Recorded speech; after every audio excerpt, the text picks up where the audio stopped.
One of the reasons why we're able to have this successful marriage is that we communicate with each other honestly. When we have that crystal clear communication with our partner, that's when we flow so much more effortlessly. On some level, I was aware very early on in my drinking career that I was at least a problem drinker.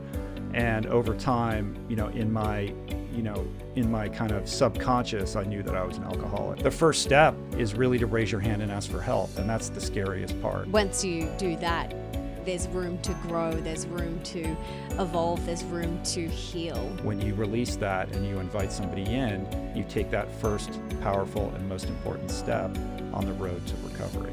You've just got to focus on, you showing up as the best version of you and doing what's true and right for you.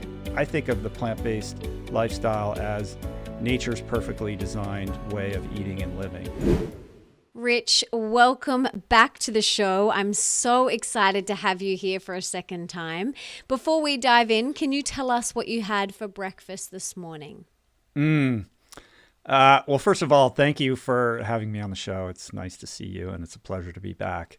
I did not have any breakfast today. I'm doing a little bit of a intermittent fast today, so I'm waiting until dinner time to eat. So 0 water. I had water. Awesome. I love that. I love that you are doing that. It's such a common theme, especially amongst the men that I get on my show. Lots of men are doing this, and we'll dive deeper into your journey during the episode. But for those that haven't heard you on the show before, you were on here on episode number 83 with your beautiful wife, Julie. And that was for a relationship goals episode, which I want to chat to you about later in the show. I want to chat to you about relationships. But before we go there, can you tell us a little bit about your story? For people who haven't listened to that episode, for people who don't know about you, you were a lawyer, you've been through addiction, you've come out the other end, you're now living a very conscious plant-based life, you're also an ultra endurance athlete. Like, how did this all happen for you?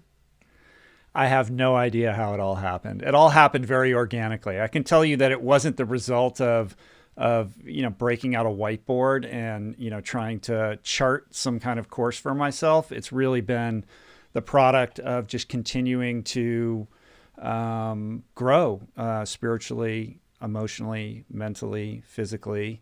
And I wake up every day wondering, how did I get to this place? I feel very privileged to get to do what I do today as a podcaster and as an author and a speaker and all the kind of things that you do and care about.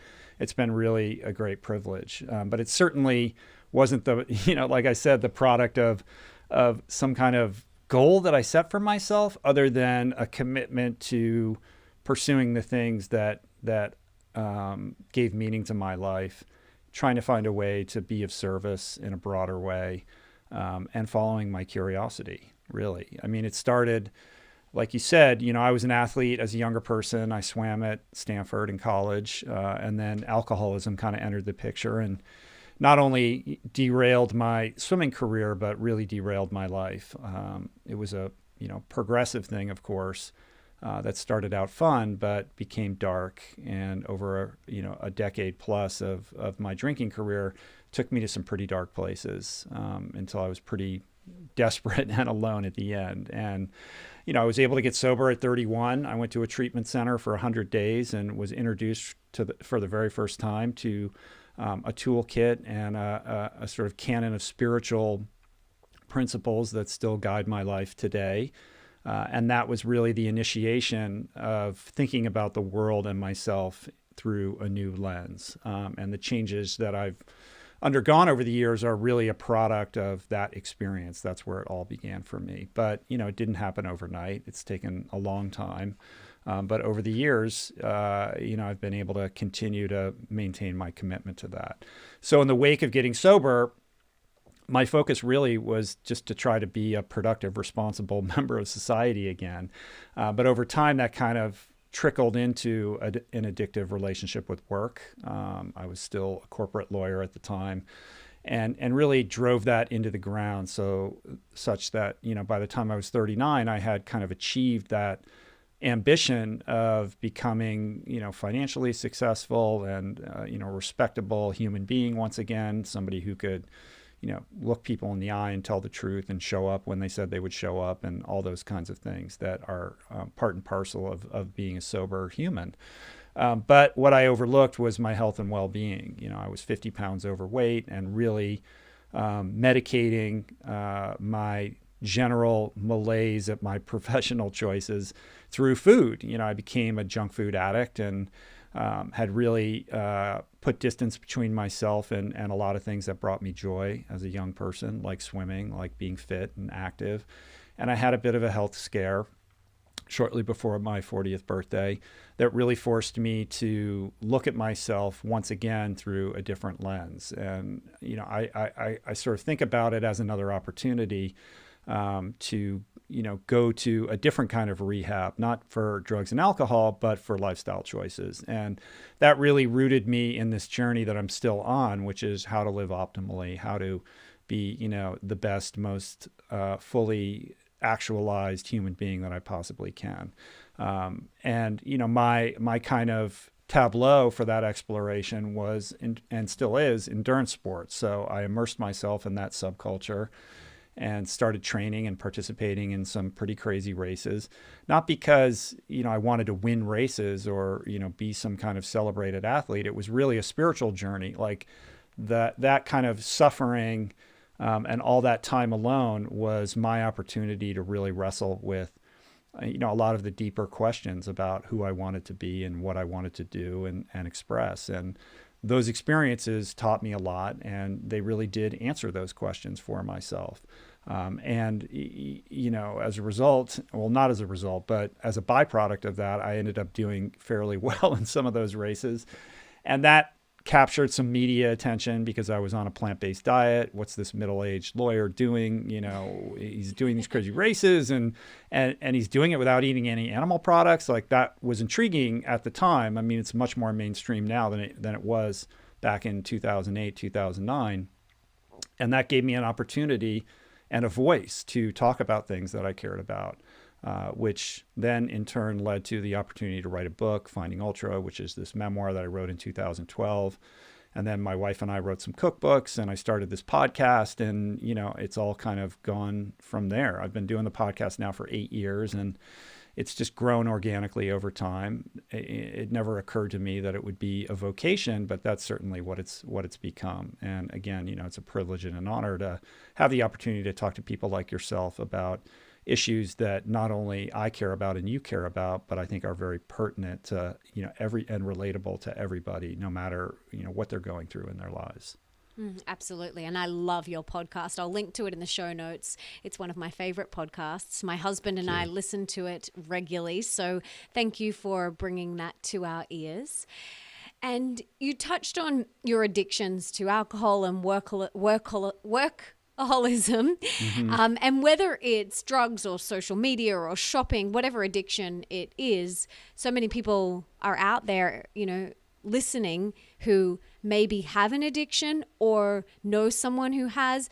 What was the first step for you to take action to change? Like, what was the first thing that happened for you? Well, I think, in my particular case, on some level, I was aware very early on in my drinking career that I was at least a problem drinker. And over time, in my kind of subconscious, I knew that I was an alcoholic. So the process of getting well involved stripping away the layers of denial so that I could look at myself objectively and then summon the courage to actually communicate with another individual honestly about how I was living, which was terrifying and, brought up a tremendous amount of shame. I had a very, and still do, I consider myself always be an alcoholic, but it was a very acute case. But I think an argument can be made that addiction lives on a spectrum, and to some extent, we're all addicts in some form or another. Most people have a very mild form of addiction. The kind of grace and gift of having an acute case of addiction is that at some point you're going to have to deal with it. If it's in a low grade form, you could perhaps live your entire life without really reckoning with it. But I think, whether it's our relationship to our phones or like you said, to shopping or to relationships or anything that takes you out of whatever discomfort you're experiencing and provides you some relief, some level of distraction that prevents you from being as connected to who you are as you can possibly be, can be characterized on some level as an addiction to the extent that it is not in service to your highest self. Absolutely. And I read a story about a car accident or a car incident that was kind of like the trigger for you that made you go and seek help. Can you talk a little bit about that? Yeah, I'd been drinking and driving for many years and, doing it in a way where I was getting away with it. Check my white privilege a little bit for that because I got pulled over plenty of times. But when I moved to Los Angeles in 1996, it didn't take long before the cops started to get involved with my errant behaviors. And I ended up getting 2 DUIs in a period of 2 months, blowing a .29 the first time and a .27 the second time, which for people that have any sense of blood alcohol levels, that's extremely, extremely drunk. Most people are passed out when they have a blood alcohol that high. The first instance involved me rear-ending an elderly woman at a stoplight at 3 a.m, and the second involved driving the wrong way down a one-way street at 2:30 in the morning and getting pulled over by the cops, and both times going to prison. And my boss finding out, and lawyers getting involved, and an almost certain jail sentence to be delivered upon me, because nobody gets away with 2 DUIs in California and escapes jail time. And that was very scary for me. And that was the first instance in which it became undeniable that my drinking problem was more than a problem and was indeed full-blown alcoholism. And, with that, I was court ordered to go to Alcoholics Anonymous, and that was my introduction to recovery at that time. But I wasn't really ready to hear the message. Like, I was just scared of going to jail and trying to get the law off my back. So it didn't stick.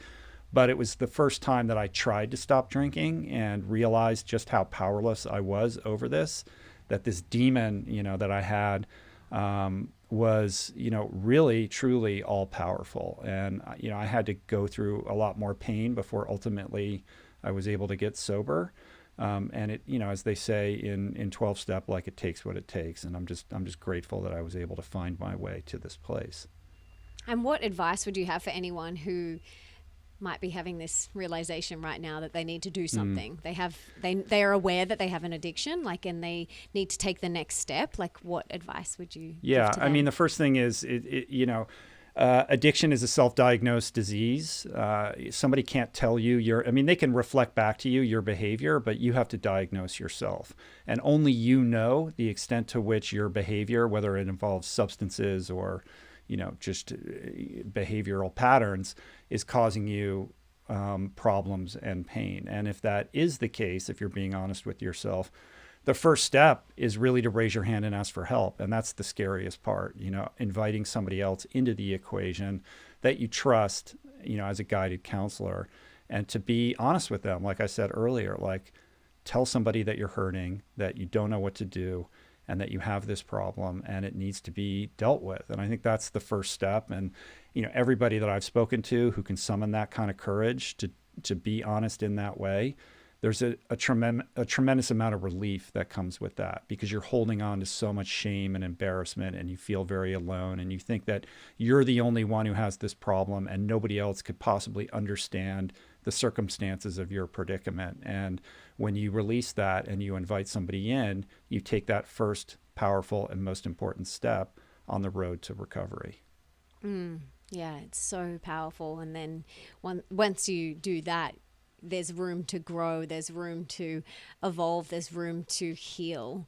And it's just that first step that we need to take to overcome any addiction. And, there is a spectrum, and the first step is acknowledging where you're at and sharing that with someone. So thank you. Thanks for that. I think a lot of people, so even a lot of younger people, they say to me, I'm addicted to my phone, Melissa. Like, what do I do? I'm addicted to my phone. I'm addicted to Instagram. So, it might not be drugs or alcohol, but, that's still an addiction. So, and the inclination is to try to solve it by yourself. And, most addicts, want to do it privately without telling anybody what's going on. And, it's only through that process that they become connected to how powerless they are, because those trials usually end up in failure.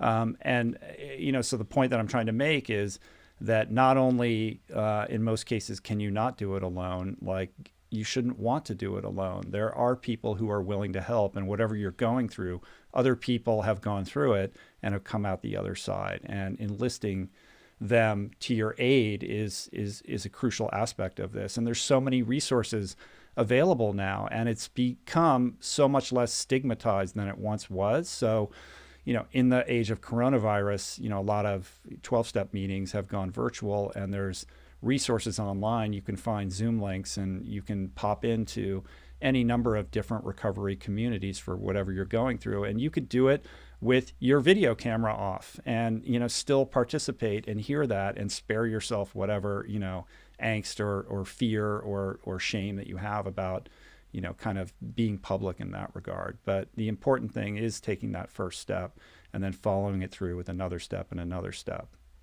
Absolutely.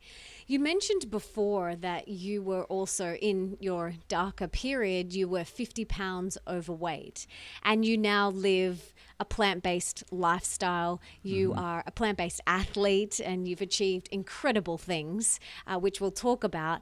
But apart from obviously the health side of things, like you lost all of this weight, your health improved, your fitness improved, what are some of the other benefits that you personally have witnessed or experienced from living a plant-based life? That's a great question. I mean, I think I tend to look at all of these things, to harken back to what I said earlier, as part and parcel of a spiritual journey. And, not to put too metaphysical a bent on it, but I really think that it has broadened my aperture on life in general, and, our sort of role and responsibility as conscious citizens and consumers on this planet. I think of the plant-based lifestyle as nature's perfectly designed way of eating and living, because not only is it a fantastic way to opt out of all of these chronic lifestyle ailments that are unnecessarily killing and debilitating millions of people every single year through diabetes and heart disease and obesity and high blood pressure, etc. It's also a much more sustainable lifestyle. It has a lighter footprint on the planet by eating, plant-based foods close to their natural state, and when possible to eat organic or locally grown foods. You're basically you're voting for the future of the planet and future generations by opting out of large-scale animal agriculture that is, quite frankly, raping the planet and causing irreparable harm to the future of our environment for not just us, but future generations to come. So there's the sustainability, environmental bent to it. And it's also a more compassionate way to live. Like, you're opting out of this cycle of slaughtering, billions of animals every year, in my opinion, unnecessarily. And I think with that comes like this sense of lightness, I guess I would characterize it, in the way that when you get sober and you unburden yourself of all of that shame and embarrassment and all of your secrets, you walk the planet a little bit lighter. And I think when blazing a plant-based lifestyle, for me, it just makes me feel like my actions are much more in alignment with my values. And there's a kind of an esteem building aspect to that as well. Absolutely. Now, you and your beautiful wife, I mentioned, have been on the podcast before on episode 83 for a conscious relationship goals episode. And you say that Julie has been the backbone to everything that you've achieved, which is so beautiful. When I saw that quote, I was like, that is so sweet. I want to know from you personally, what are some of the keys to having a conscious relationship, and how do you make it work? There's so many to it. Julie and I have now been together 20 years at this point, which is crazy. Wow. Because prior to meeting her, I had never been in a relationship for more than like a year and a half, and had never, been in a healthy relationship either. So, she's been a great teacher, and I certainly picked the right person, and I feel blessed every day that she's my partner in life. And I think one of the reasons why we're able to have this successful marriage is that we communicate with each other honestly. We're open with each other, and it's not that we don't fight. We fight all the time, but we never leave a fight angry. Like, nobody ever storms out and slams a door. Like, we stay in it until we can reach some mutual understanding. And that doesn't mean that we're always going to end up seeing eye to eye on everything. But we have the emotional tools and the commitment to each other to, wrestle through whatever we're going through, so that we can, kind of deflate whatever intensity surrounds that disagreement. So I think that's super, that's super crucial. The other thing is, we're both independent people, and we're not looking to each other to, quote unquote, like, complete us. Like, we're complete on our own, and our sense of who we are and our well-being is not contingent upon our partner's perspective of us. It's really, our relationship to our higher power, or our spiritual interior lives that, give us that sense of meaning. So when you opt out of looking at that person like, their validation is what's crucial to, me feeling good about myself today, I think that you stake a claim for, a healthier long-term partnership. So I think those are two, crucial things that have kept us together. Julie's super independent. She doesn't, need me to be by her side 24/7. She just went up to Mount Shasta to do some kind of voodoo witchcraft stuff around the election. And I'm like, go knock yourself out. That's amazing. So, we don't have to, be, it's not a relationship that is dependent upon the amount of time that we spend with each other, but that time has to be quality time. And when I'm with her, or she's with me, we try to be present and focused with each other and non-distracted. Yeah, I love that. Communication is so key. Presence is so key. And I think, if anyone wants to listen to your love story, go back and listen to episode 83. I'll put a link for it in the show notes. You share how you guys met in a yoga class. It was a really beautiful story. You also sleep on the roof in a tent. Do you still do that? You did your homework, Melissa. Yes, I sleep in a tent still. I had to move it off the roof because it was getting too windy up there. So now it's on the ground. But I do sleep in a tent, and everyone seems to, have an opinion about that. They take it as a referendum on the state of my marriage with Julie, and it's not that at all. It was born out of struggles that I was having with sleep. And an argument that Julie and I were having, quite frankly, because she likes the bedroom warm and I like it cold. In fact, I like it as cold as it can possibly be. And this was not working for us. No matter what temperature we set the room, it would always be too cold for Julie and it would always be too hot for me. And we would bicker about it. And then a couple years ago, we did a sleep out, like we have a flat roof at our house, and in the summertime we can project movies on this flat wall, and we get the kids out there in sleeping bags and have a good old time. And we all slept on the roof that night, and I just had the most phenomenal night of sleep. Like, in the desert air here, no matter how hot it is during the day, it's always quite cool at night. And something about the cold air and the fresh air and just being outdoors, gave me this sense of restfulness that I hadn't experienced. And I woke up thinking, I'm going to sleep out here again tonight. This was unbelievable. But you wake up and there's condensation all over you and you're all wet. So then I was like, well, I'm going to get a tent. And Julie's like, great, go get a tent. And it just kind of started from there. And the truth is, like, I do sleep better outside and I enjoy it. And Julie and I have our intimate time, and that's, all intact and fine. And she's cool with me sleeping. She's not into it. It's not her thing, but she's perfectly fine with me doing it. And I think the second aspect of that that's interesting is that in some level, Melissa, it's a bit of a stoic practice, or a kind of experiment in minimalism. I know that I've been sleeping in a tent essentially every single night for maybe 2.5 years at this point, maybe almost 3. And not only is it tolerable, like it's preferable to me. So in the event that, we lose everything or I become, completely impoverished and, that I'm okay sleeping outdoors in a tent. Like I don't really need that much, and I live a life of bounty and we live in a beautiful place and, I like nice things, but I think there is something valuable about being okay with very little that allows you to live your life a little bit more courageously, and it empowers you to take risks that you wouldn't ordinarily, knowing that like if the worst case scenario was that I ended up sleeping in a tent under a bridge or something like that, that I would still be okay. Hopefully that won't happen, but Yeah, I love that. And it's what works for you. And I think coming back to relationships and practicing what I call CCC, crystal clear communication. And I talk a lot about this in my second book, Open Wide.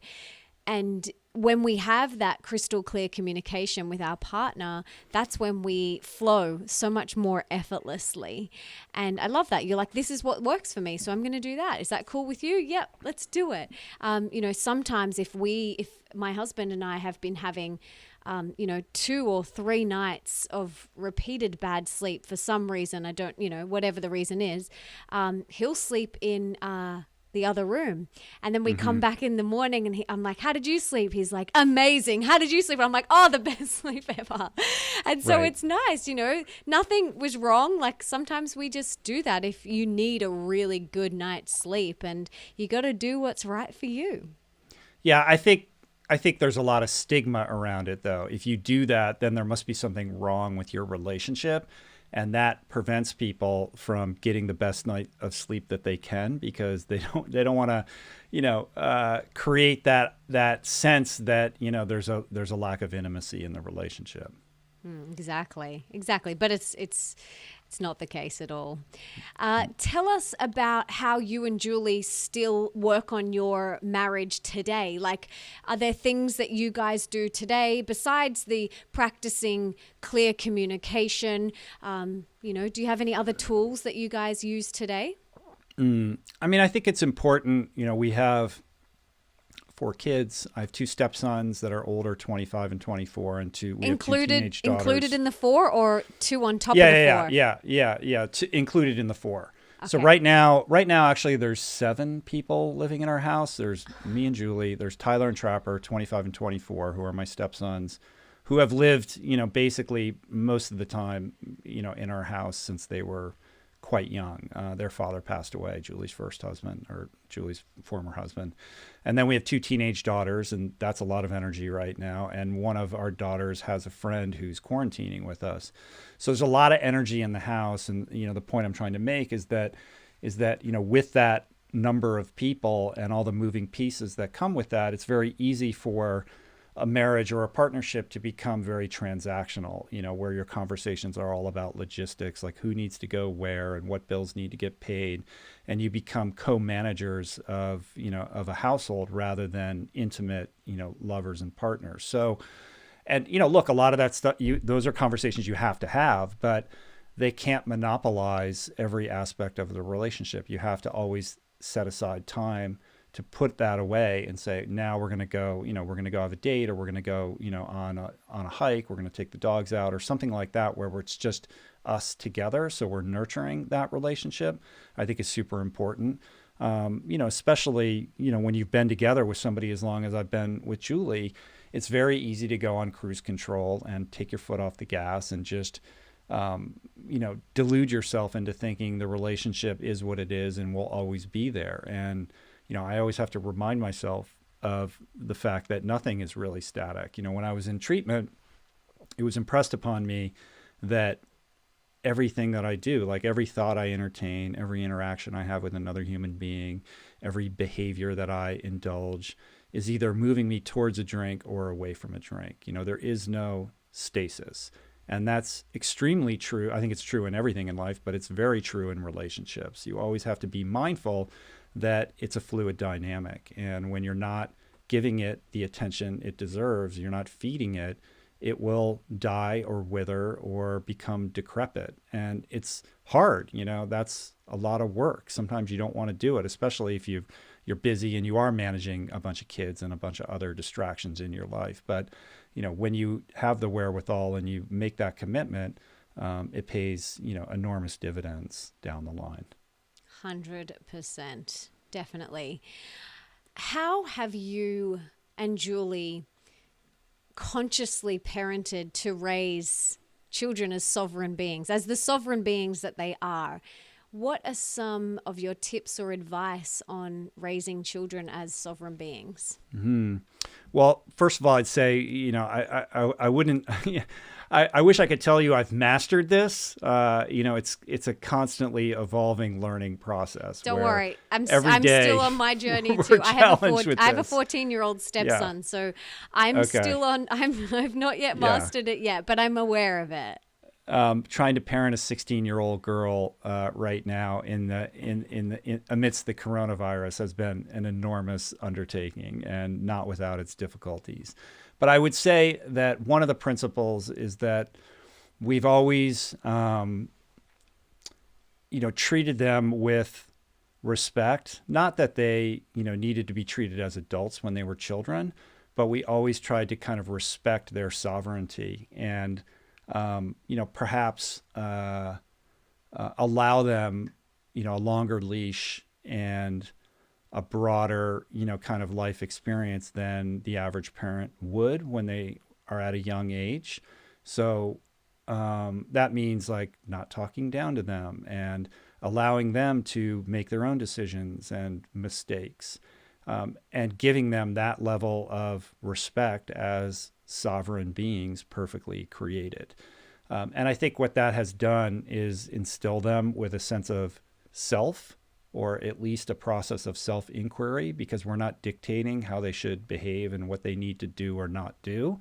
And it's proven, we have our moments with it, but the boys who are now, they're men at this point, and they're just remarkable, beautiful human beings and artists. They're musicians, and they moved home during, they were living in town. They had their own apartment in Hollywood, and they moved home, and it's just been a blessing to have them around. But there's speed bumps along the way, of course. Mathis, our 16-year-old, she's pushing the boundaries of what's acceptable, and that's kind of what you do when you're a teenage girl. And she's, got this spirit and this strength, and she's got a lot of opinions, and she's a leader, and she's a go-getter, and she's a hustler and an entrepreneur, and all these amazing qualities. It's just, that energy is is just going in a million directions right now. So, figuring out how to put the guardrails up as a parent is, the kind of puzzle that Julie and I are trying to solve right now. And I understand that, this is a particular kind of phase in her life.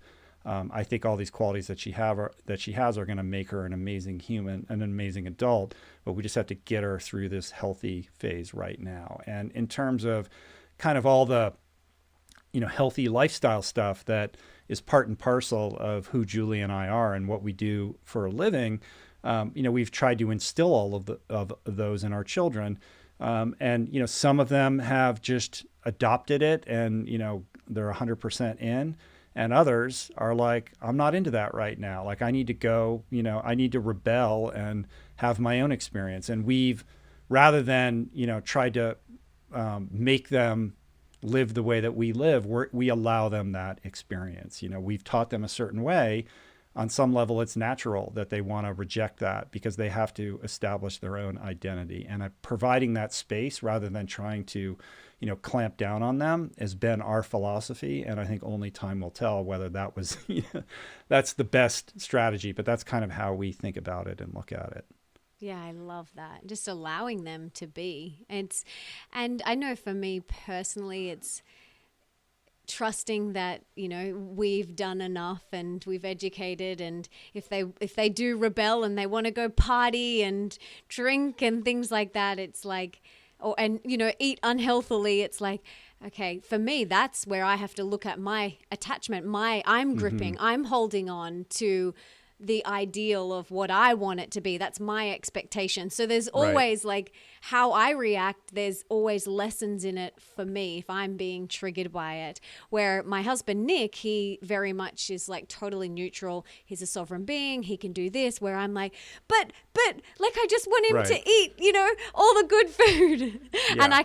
I witness my, my expectation and my gripping and my attachment to it.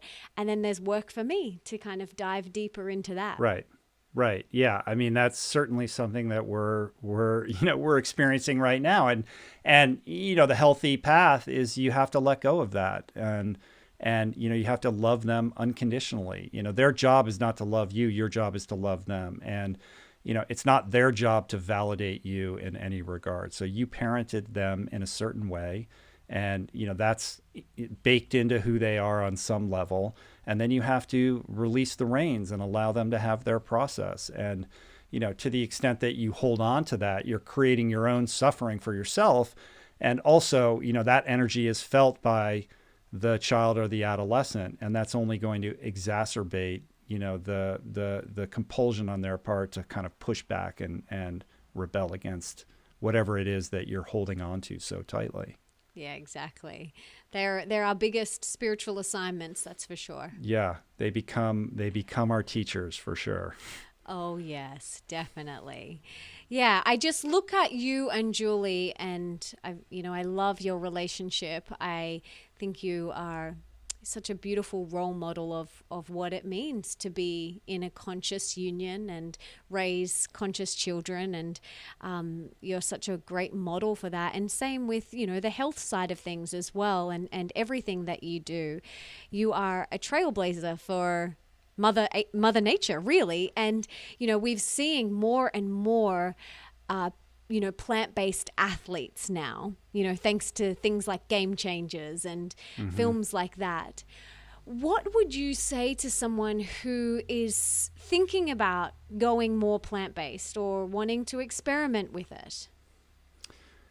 I would say to that person, give it a try. Why don't you go 100% plant-based for 30 days and see how you feel. If it doesn't agree with you, I will gladly refund you your poor diet and lifestyle choices.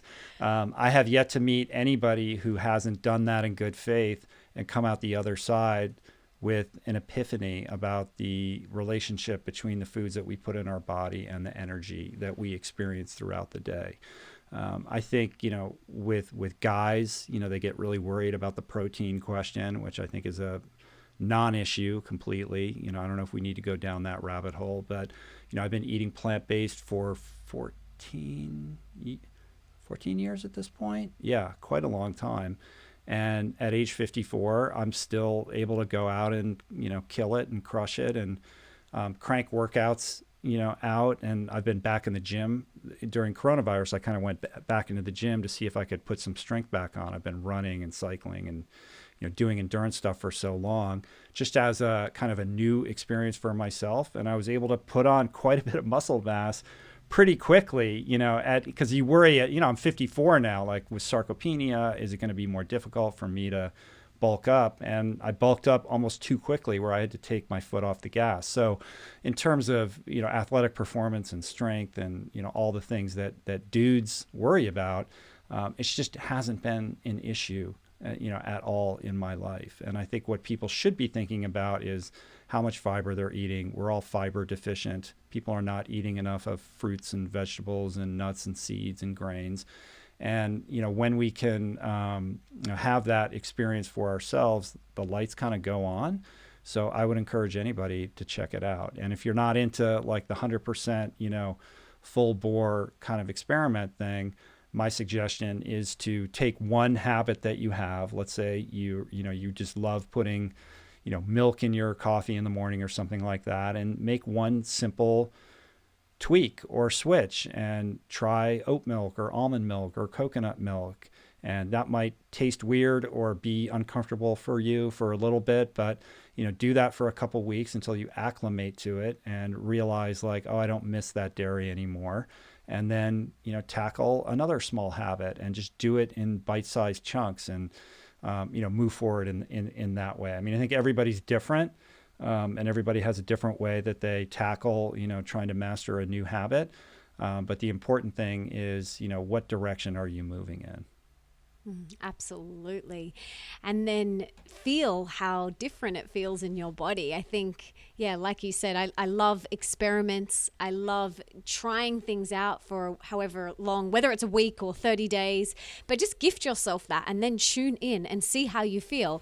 My brother is a professional athlete. He's a professional rugby union player. And, they definitely have that stigma around being very bulky. And he looks at my husband and I, and he's like, I would love to be fully plant-based. I would love, and I'm like, give it a go. But he just has that conditioning where he's quite conditioned and fearful that he needs that protein, even though when he comes and stays with us, he feels incredible. Like he's like, I need to come detox, and he'll come stay with me for a week and he eats all organic and he just loves it and he feels incredible. But still there's that bit of fear for him that am I going to lose too much weight or whatever it is.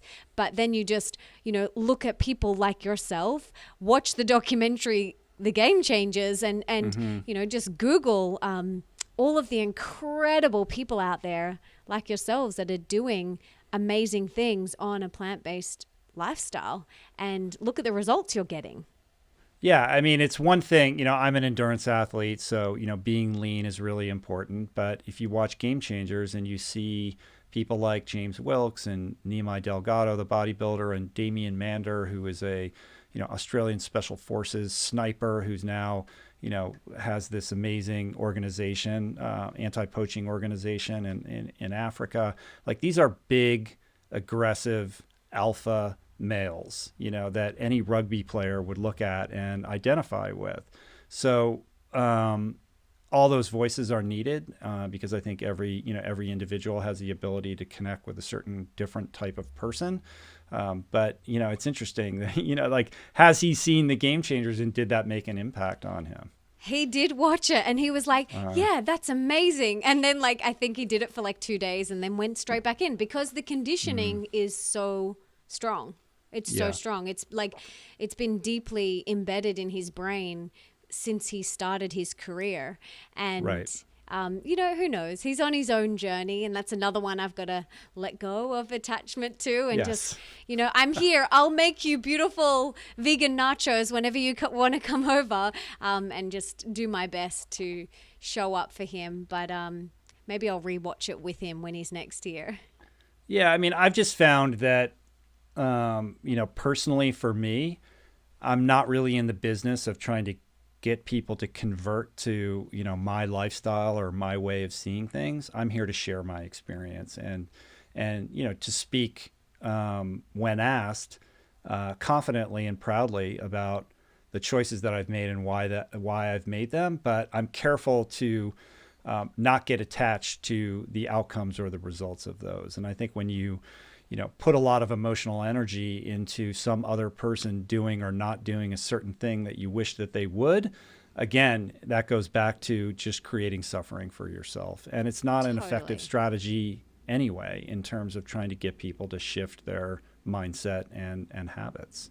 And it's exhausting. And whether it's, your brother or your children, you've just got to focus on, you showing up as the best version of you and doing what's true and right for you.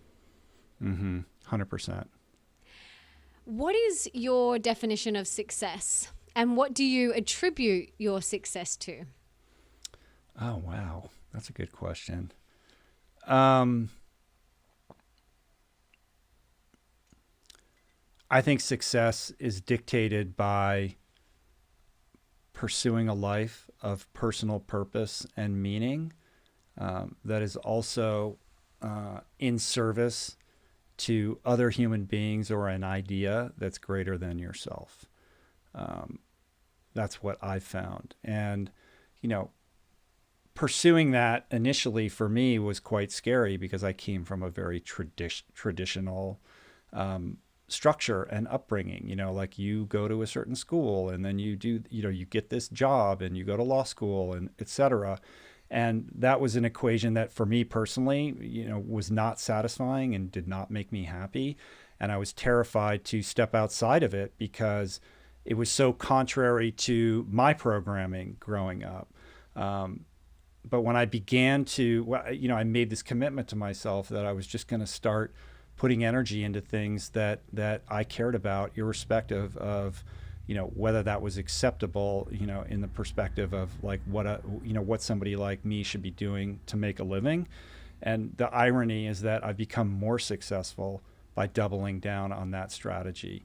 So it's a kind of elusive thing. Like, I think it's different for every single person, and I think it demands that we all, engage in that inner work to try to become more connected to who we are and what makes us unique and what it is that we want to bring voice to. And that's going to look different for every single person. But the more we can pull on those threads and invest energy in whatever that thing is, I think that our lives expand in proportion to that. That's certainly been my experience. And, every success that I've had, I can trace back to, those kinds of decisions of basically, acting in the face of fear and having the courage to, express myself authentically. Absolutely. So beautiful. Did you feel like you were on purpose and doing your life's work when you were a lawyer? No, no. I felt like I was doing what was expected of me and what would be socially rewarded, but I never felt any kind of emotional connection to what I was doing. And I was dying, I grew up as a swimmer. I knew how to suffer like in training, and I just thought everyone was suffering like I was suffering, and I just had to gut it out.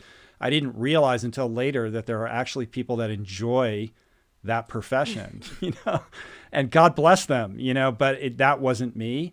But I had to be in so much pain with it before I was willing to, act on the fear of the unknown. Like, I grew up in a house where, there was no entrepreneurial spirit. Like, it was a very education focused household, but the idea of doing something, outside of the box was just not part of my, kind of mental equation. So it took a lot for me, to do that. And there were plenty of times where I thought I was insane. And a lot of the things that I was doing, didn't make sense and were not putting food on the table. And we were having, a really difficult time financially. And it wasn't clear that we were going to make it to the other side. And a lot of our friends were like, "What are you doing?" Or would tell Julie, like, "Rich has lost his mind. Like, when is he going to go back and be a lawyer? Like, you guys are going to lose your house." But she, we talked about this last time, but she always had my back, and she was the strength, that I needed when I didn't have it, to say, "No, this is the path forward. You have to continue to pull on this thread, because the answers that you seek will be found only through, this process that you're going through," which is a process I don't quite understand, but certainly seems to be important to you. And having that kind of support, without that, I would not have made it, because it really did require that we, act in contradiction to like everything around us that was telling us that, we had lost our minds. Luckily, you did follow and you kept pulling that thread and listened to Julie's advice, because, Yeah. what you've created is amazing. Your podcasts, your speaking, your books, everything is just amazing. So grateful that you did follow that and you continue to follow that. I appreciate that, Melissa. Yeah, it's been quite a journey, and it's super rewarding. And I do, like I said at the beginning, like, I wake up every day, like, just pinch me. I can't believe that I get to, not only, do this for a living and have amazing conversations with individuals like yourself, but that I also have domain over how I spend my time, which is also an incredible gift that most people don't have. Exactly. What is lighting you up and bringing you the most joy right now in your life? Let me think about that for a minute.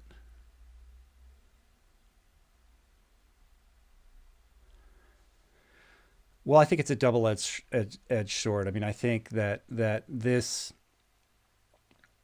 pandemic has forced all of us to slow down in such a way that it's almost uncomfortable. Like, the idea that we can't pursue our lives at the pace that we're used to is compelling us to just sit and be with ourselves and with our loved ones. And that's hard. That's hard because you're forced to look in the mirror and kind of take inventory of who you are and the decisions that you've made. But I actually am enjoying that, like as a natural introvert, this opportunity to be at home is so unique and will never be visited upon us again. And I remind myself every day when I wake up that I don't want to get to the other side of it. Like we're all so in a rush for everything to get back to normal, right? But what was so great about normal?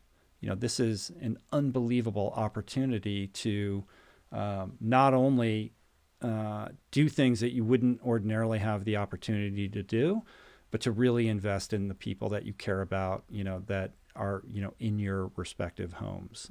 So I'm feeling blessed that I have this opportunity to be with my family and my kids in a way that I would be unable to if things were normal. I'd be flying around and doing a lot of travel and, distracted by my work. So that doesn't mean that, I'm naturally grateful for that every day because I do like all those things and I do miss them. But by trying to remind myself of how valuable and precious this moment and this opportunity is, that tends to light me up. And I've used the pandemic to work on creative projects that I just never had time to do. So at the beginning of the pandemic, I completed this book project that, had been haunting me for a long time. And we're still in the pandemic and it's coming out now. So that's super exciting too. That's awesome. Yeah, it's such a beautiful time to really slow down. And for me personally, all of my friendships in my immediate neighborhood, my community here, physically here. I mean, I have friends all over the world, but I've been able to really drop so much deeper with the people that are like physically closer to me. And I'm so grateful for that. It's just allowed our relationships to deepen and richen. So, I'm really loving that part of it. And yeah, the slowing down and the less travel, like the less flying as well has just been, it's been lovely. But yeah, I'm like you too. I love traveling and speaking, but it's also been a nice little switch up. Right. A little bit of a switch. Yeah, exactly.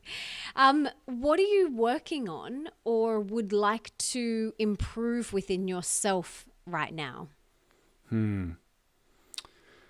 I think being more naturally inclined to gratitude is my mountain to climb. It's not my natural disposition, as I mentioned earlier. Like I'm petty and irascible and selfish and self-seeking and searching for external validation and like all these. I have this soup of negative character defects that are constantly making themselves known. And I engage in this kind of game of whack-a-mole. Like I knock one down and the other one pops up. It's like squeezing a water balloon every single day and it's exhausting.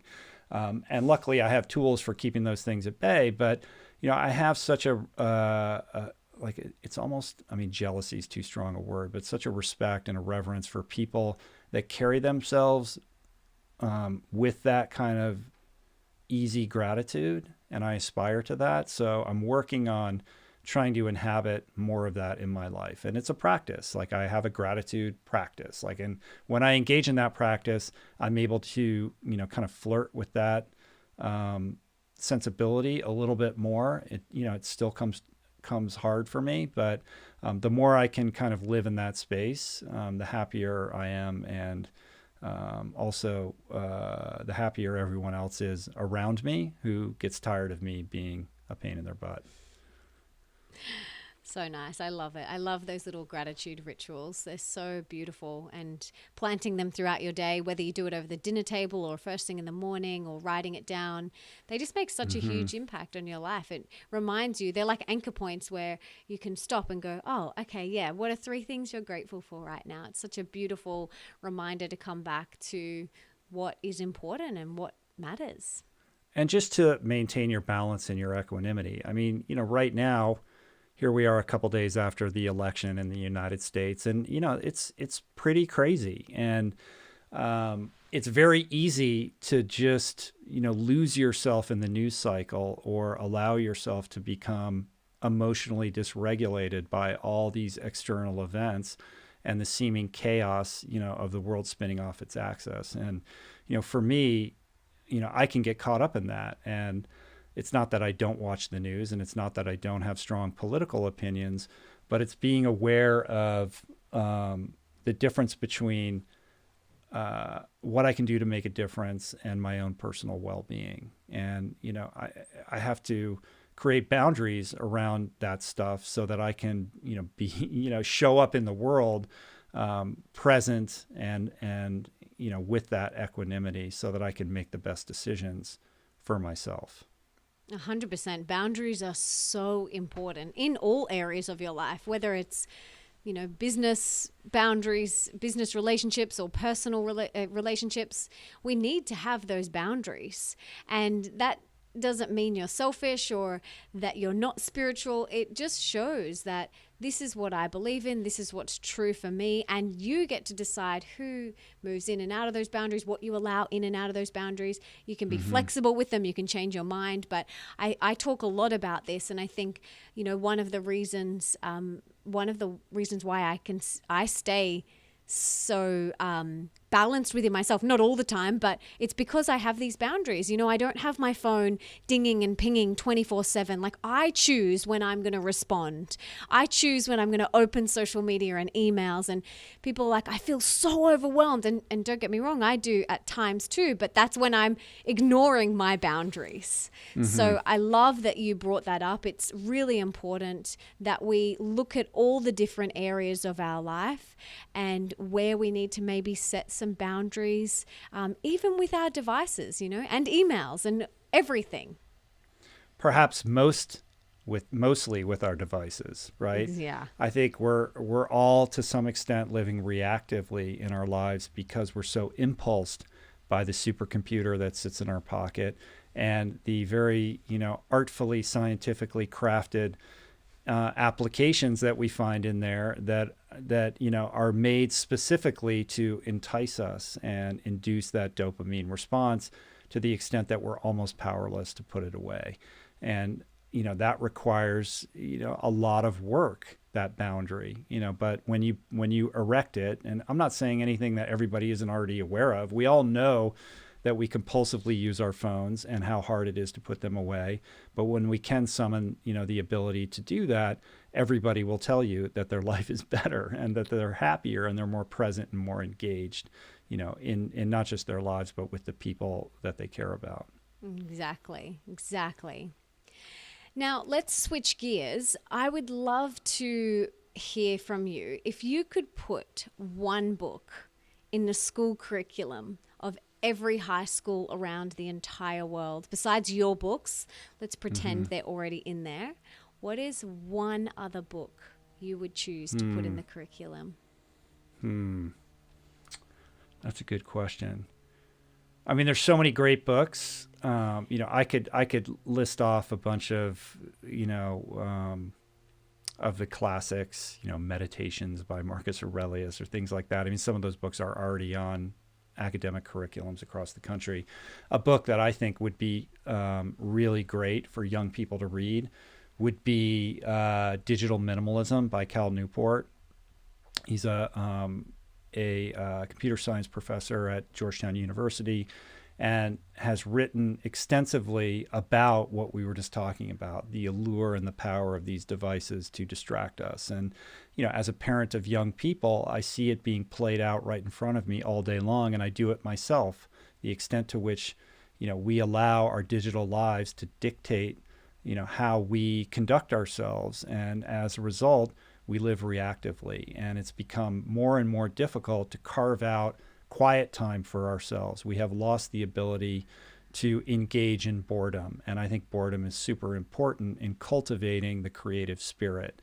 In the wake of no boredom and constant distraction and 24/7 entertainment, no matter where you find yourself, we lack that ability for time alone. And and reflection and self-analysis and just creativity. Like, when do we have the time to just sit around and journal, or, draw, or, be bored like I was as a kid? And I think, the downstream impact of that remains to be seen. But when you have a generation of young people who don't know how to be bored and never need to be bored, what happens to them when they become adults?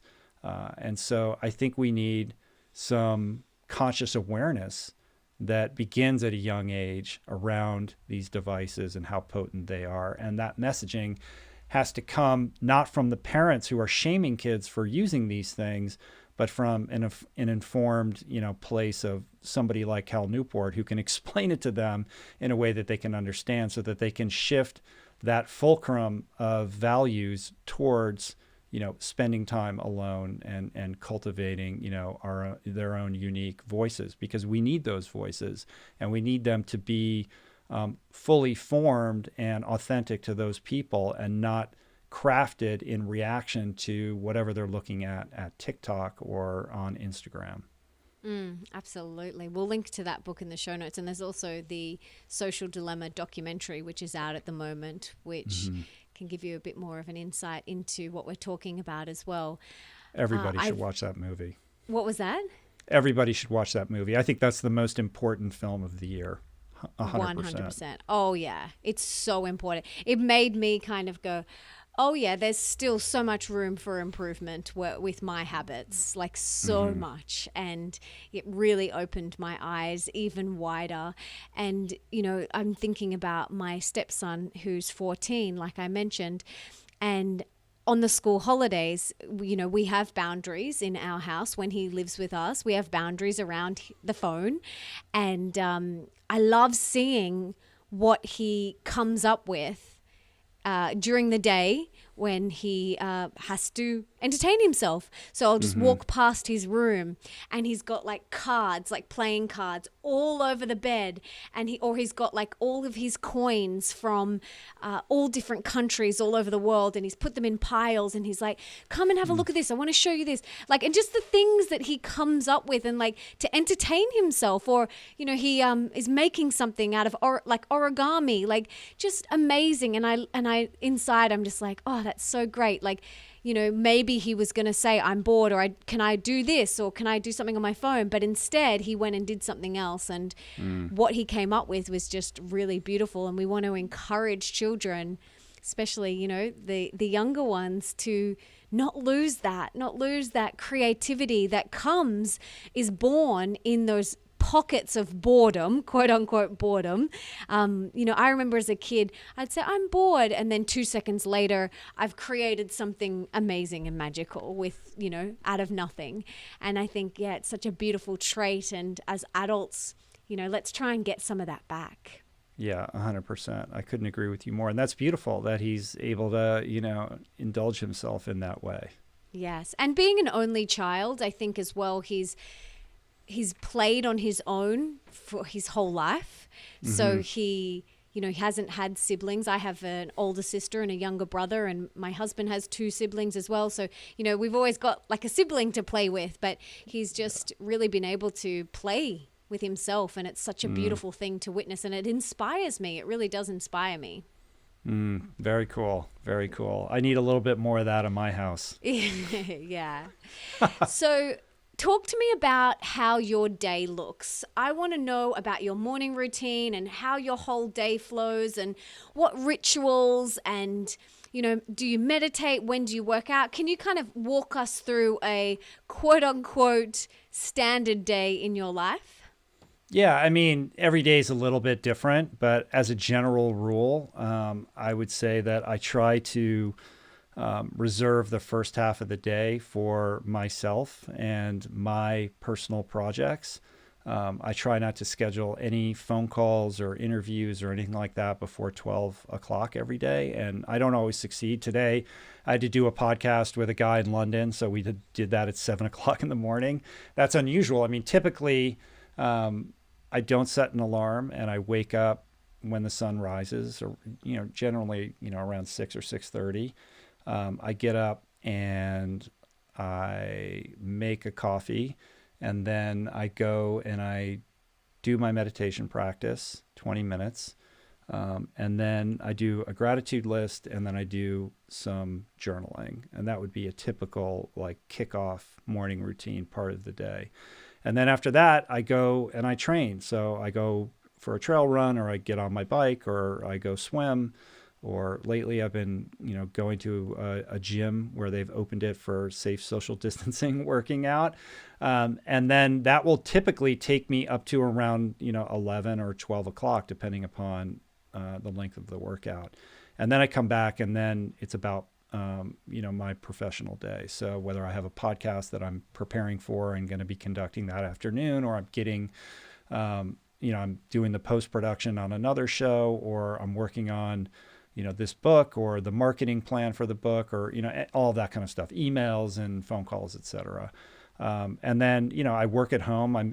Right now, as you see me, I'm in a shipping container in my backyard, which is my office on our property. So I get to be around my kids throughout the day, eat lunch at home and eat dinner at home. And we make our evening meal like the communal family experience. So typically Julie cooks, because she's, an amazing cook, and everyone would prefer that she cook rather than me.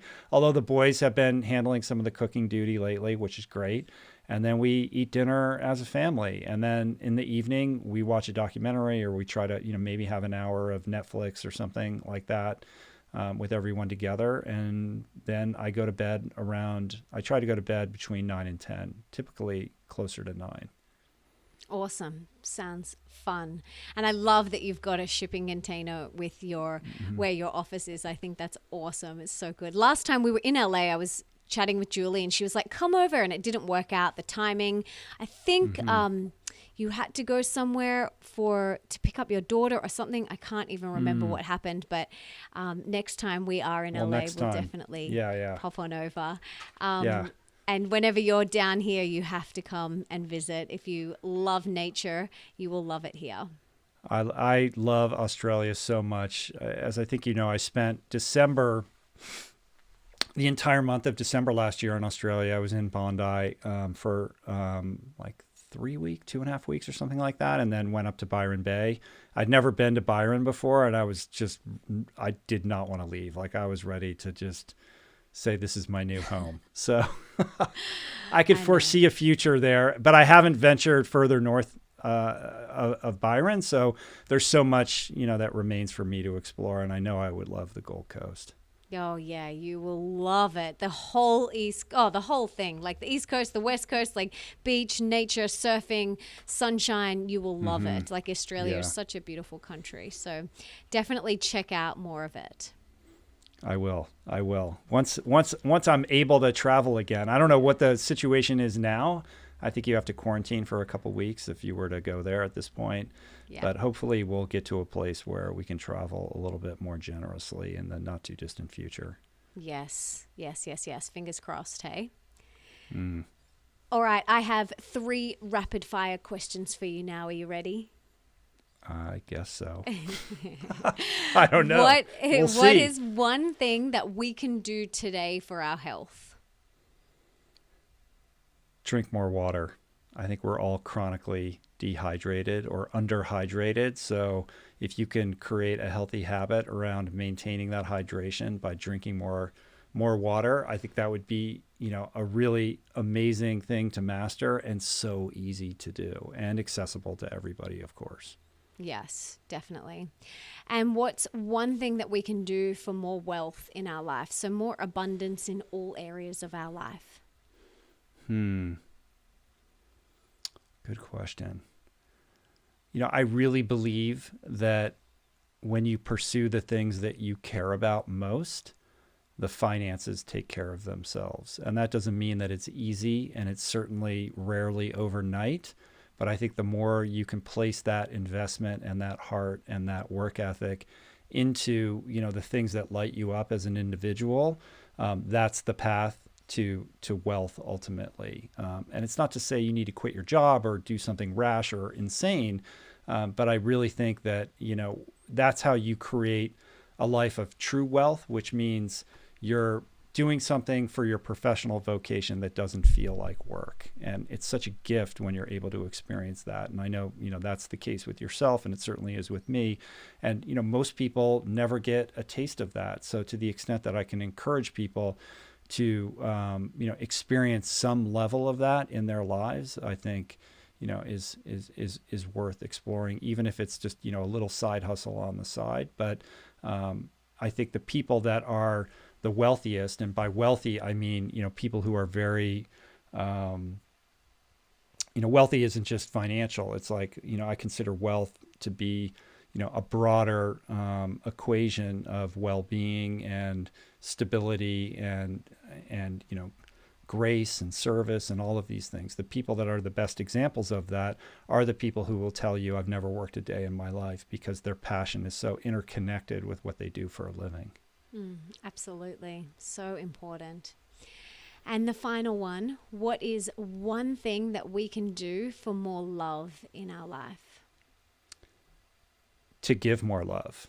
We're all seeking love. We're trying to receive love, but love is experienced in the gift of it. So when you approach that idea of love, not from a perspective of how can I get it, and instead flip that coin and start giving it, that's how you experience and bring and invite more love into your life. So stop chasing it and start expressing it. And that's how your life is going to change. 100%. And it can feel vulnerable and maybe scary for some people, but it's one of those things. The more you give, the more you express, the more you share your love with others, the more it's just going to come flooding back to you. 100%. Rich, is there anything else that you want to share? Any last parting words of wisdom, or anything that you wanted to talk about that I didn't get to ask you? Let's see. Well, I think a good way to round this out is to leave people with a little encouragement around their own capabilities. If my story stands for anything, it's that, we're all sitting atop mountains of potential that remain untapped. And, my path has been one of trying to experience more of what that's like in my life. How can I get outside of my comfort zone and test myself? And every time that I do that, I experience personal growth, and I experience a boost in self-esteem, and I walk away from it empowered and with a story that can be helpful to other people. So, I think understanding that you are capable of more than you're currently expressing in your life is a great, kind of starting point to leave people with the encouragement of, trying to find something in your life to bring expression to that, by testing yourself and walking through whatever fear you have around that thing that you always wish that you did, or, are doing that you haven't done yet. And taking a step towards that, back to this conversation around stasis. Like, your life is not static. Whatever you're experiencing right now, you have the power to change that. And again, that doesn't mean that it's going to be easy, but that process begins with getting out of your comfort zone and doing something different. And should you fall on your face, not considering that a failure, but merely a learning experience to continue to grow. Every time we fall over, it's an opportunity to grow, to learn, and to evolve. And that's what we're here for.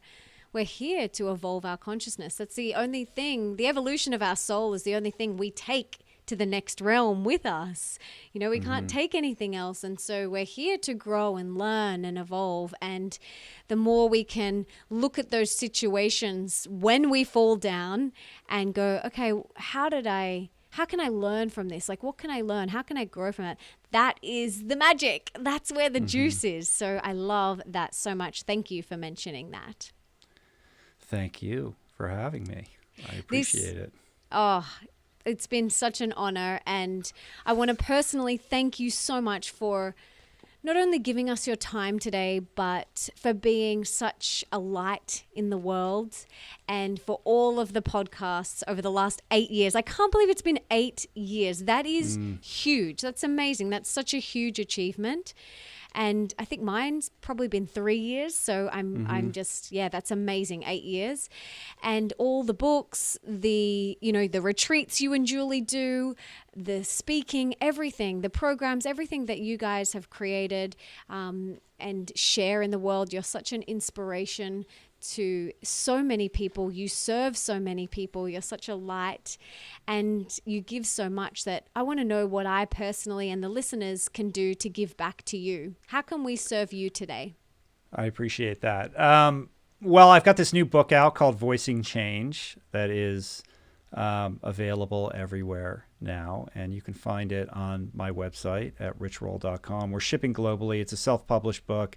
We are, you can get it in Australia. The shipping cost might be a little steep, but we can get it to you there. And this book is really kind of a way of honoring this idea that I have that meaningful conversation matters. And I think right now, and I think you would agree with me, Melissa.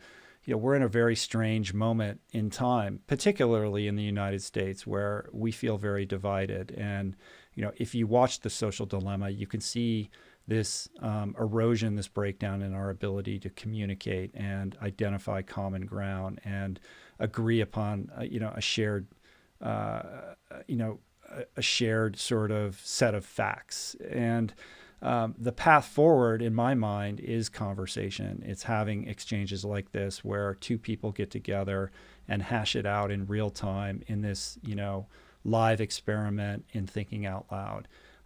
And over the course of doing the podcast for 8 years, I've had the gift of spending time with some remarkable people, and it's only affirmed that conviction that I have that we're hardwired for these kinds of conversations, and we live in a clickbait, soundbite world where we're just not exposed to it in the manner in which we're, designed to. Like, we miss that campfire experience, and I think podcasts are a way of recapturing some aspect of that in our lives, and I think that's a big reason why they become so popular. So I wrote this book because I wanted to honor the guests that I've had over the course of the show, and it features 50 conversations that I've had over the years with some essays that have been contributed by some of the guests and, of course, thoughts by me. And the idea was to package it in a beautiful coffee table book with amazing photographs and a real kind of, fine aesthetic sensibility to it to, to kind of be a reminder to the fan of, all the people that they've enjoyed over the years, and also kind of an introductory piece for somebody who's not familiar with what I do to get a sense of what it's all about. So I'm super proud of it. We're just launching it right now, and it's been super exciting. So I would encourage people to check that out. Definitely. Congratulations. And we'll link to it in the show notes. It sounds beautiful and I cannot wait to check it out. And I want to encourage everyone else to dive into your podcast, your books, everything that you do. You're such an inspiration. And I'm so grateful that we've been able to connect again and have you back on the show, and for all the work that you do. And next time you're in Australia, you must come and say hello. We'll make it happen. I really appreciate you having me on, Melissa. And I'm so jealous that you're in the Gold Coast right now. So at some point, I will find myself there, and I will be sure to give you a bell. I'm on the Sunshine Coast, which is a bit further. Yeah, I know. Okay. So there's the Gold Coast and the Sunshine Coast, right? Yes. I'm They're still about getting my 2 hours difference. Right. Okay. I'm working on it. I'll figure it out. Yeah, it's confusing, but they're if you love beautiful beaches and nature and warm weather, you will love them all. Well, I look forward to experiencing that. Yes, we can't wait to have you. Thank you so much, Rich. Thanks, Melissa. Appreciate it. Have a good one.